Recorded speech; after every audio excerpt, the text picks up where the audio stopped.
Pearl Harbor.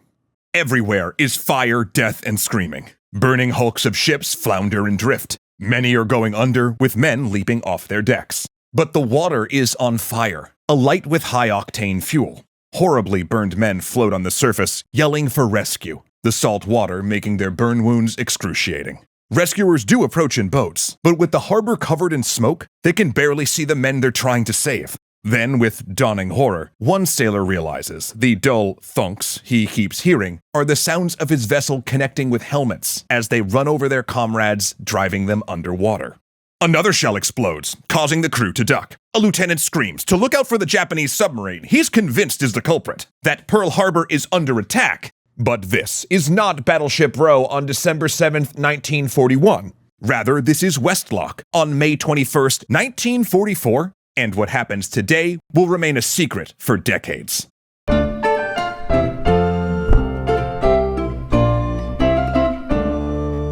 Granted, it's no secret that history happens every day, right? Well, with our new Extra History 2026 calendar, you can stay in the know year-round. This is just a mock-up because we're still working on it, because last year's was so successful, we're doing it again on Kickstarter with all new facts, art, and historical surprises, but you can learn more about it after the episode.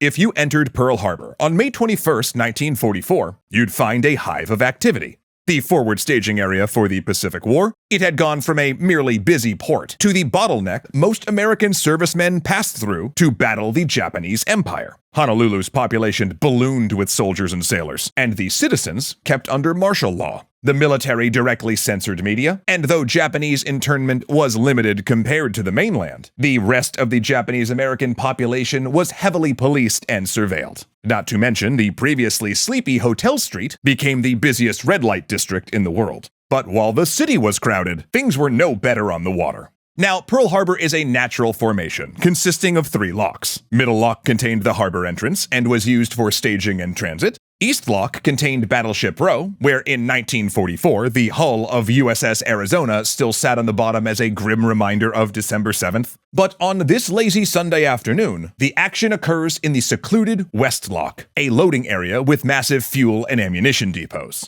It's crowded with ships taking on troops, fuel, and ammunition. The majority of them are LSTs, short for Landing Ship Tank. 29 of them are tied side by side at 6 piers, and each is an enormous ocean-going vessel, 300 feet long and 50 feet abeam, with a crew of 120 sailors or Coast Guardsmen. Each is loaded with the amphibious Higgins boats that will soon become famous at Normandy, alongside Sherman tanks, LVT amphibious tanks and tractors, DUKWs, jeeps, and artillery pieces. They also carry the ground troops meant to man all of those, around 200 Marines or soldiers per vessel. Not to mention, they also hold everything those troops will need upon landing: machine gun belts, grenades, bazookas, and anti-aircraft rounds.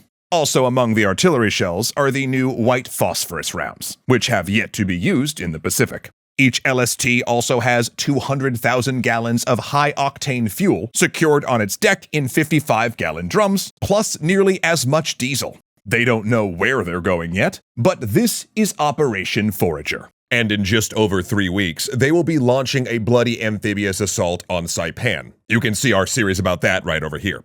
Yet today, on a Sunday afternoon in Hawaii, that feels remote. But at 1500 hours, the war seems to erupt at West Loch. Aboard LST-353, berthed at Pier T8, Army soldiers are loading mortar rounds onto its deck, though they're not trained to do it. In fact, there are few veterans here. 2/3 of the crew and men are on weekend leave ahead of departure, including the most senior service members. Within the last hour, there's been a welding crew at work near the fuel barrels and reports of smoking on deck. A few LSTs away, Marine Artilleryman Paul Cooper, a farm boy from Oklahoma fresh out of high school, stands watch. Suddenly, a massive explosion tears upward from LST-353, its blast wave ripping the helmet off Cooper's head and hurling several Marines overboard into the water. The shockwave is so strong, one witness temporarily thinks he's been decapitated. A mushroom cloud now blooms over West Loch, raining fire and boulder-sized metal debris onto neighboring LSTs. Cooper, struggling to his feet, is trying to herd men below decks to protect them from debris when the second explosion hits. Another LST's gone up, with a blast stronger than the first, big enough that some men who've launched boats to rescue survivors are themselves thrown into the flaming harbor. Cooper's officer shouts for him to launch one of the boats to try to pick up the men from the loch, but upon launching, he sees the enormity of the problem. Several LSTs at Pier T8 are now burning. The crew scrambling and jumping over the side of one ship to get to another. Some crew and Marines are trying to cut their bow lines in order to escape, but nearby flames are so hot they can't get to the ropes. And the fire, growing now, is driving them backwards towards the sterns of the LSTs, until they have no choice but to leap off the deck into the flaming water. At Pier T9, LSTs are already casting off and moving to the other end of West Loch, trying to get clear. But it's now a traffic jam, and black smoke makes visibility difficult. And as the Higgins boats and wooden launchers start to reach survivors, another horror becomes clear. The boats they're in have high sides, not meant for pulling men out of the water. Their skippers also don't have good visibility and keep running survivors over, concussing them and forcing them below the surface. Many of those floating have terrible burns, so that even if Marines grab their hands or arms to pull them aboard, their cooked skin sloughs off in their grip. Finally, a few LSTs at Pier T8 begin to break away, their restraining bow lines finally cut or burned through, but the crazed fleeing of the ships only increases the danger. Cooper sees a group of 6 men clinging to the pipe assembly behind an LST's screws. He throws them a line, just as the water around them starts to foam as the underwater propellers spin up. 5 manage to grab the rope, but the 6th doesn't make it. He's sucked underwater and dragged into the screws. That's when the 3rd explosion happens. It's the largest of them all, heard 15 miles away. 3-ton chunks of steel crash into a building nearby, smashing holes in the roof, and debris and fire rain down in a 3,000-foot radius. The harbor is pandemonium. The LSTs are mobile now, but so are the hazards. The burning craft have broken loose and are drifting, running into other transports. Tugboats arrive, trying to corral the burning hulks, as 2 mechanic LSTs with pumps hose them with water. Also, civilian fireboats from Honolulu Harbor are on their way, but they're 14 miles distant, and now 2 flaming LSTs are drifting toward the ammunition depot on shore. Tied up outside it is the cargo ship Joseph B. Francis, currently unloading 350 tons of ordnance. A white phosphorus shell, blown in a high arc by the explosion, drops down onto the deck, rolls, and falls directly through a hatch into the ammunition hold. It ignites, burning with intense heat as the crew rushes to put it out. They manage to smother it and get the ship underway to escape the drifting wrecks, only for the shell to reignite and cause another fire. Miraculously, the Francis manages to slip out unharmed, and the 2 drifting fire ships founder and sink 500 feet from the ammunition depot. By 1700, 2 hours into the disaster, the responding tugs and fireboats finally establish a certain amount of control, but munitions explosions would continue for hours. And the ships, some reigniting over and over due to white phosphorus, would burn for a day and a half. In the end, 4 ships were destroyed, 2 damaged beyond repair, and 20 buildings took hits. The only mercy was that it might have been worse. 2/3 of the servicemen assigned to the LSTs had been on shore leave. Yet there was truly no time to recover from the loss. In fact, there was barely time to count the dead. While official records state that 163 sailors and Marines were killed in the West Loch disaster and 396 wounded, rumors persist that the cost was much higher. Though with the speedy departure of the fleet, it is possible there just wasn't time to do a full accounting. After all, this was not the end for the survivors, because most of the Marines left within days of the disaster bound for Saipan. So, what happened? Well, initially, the Navy suppressed the news of the disaster with a full press blackout. They made a public statement that there had been an explosion at Pearl that caused loss of life, but it was written to seem minor. Officers told survivors that they were on no account to mention the disaster in letters home, because to do so could alert Japanese intelligence that an invasion of the Mariana Islands was on the way. For decades, most veterans never spoke of it even to their families. Then, the Navy held a secret court of inquiry on the incident, but failed to find a cause. Early theories involving enemy sabotage or a Japanese submarine of some kind were dismissed relatively quickly. No, the problem was much more mundane.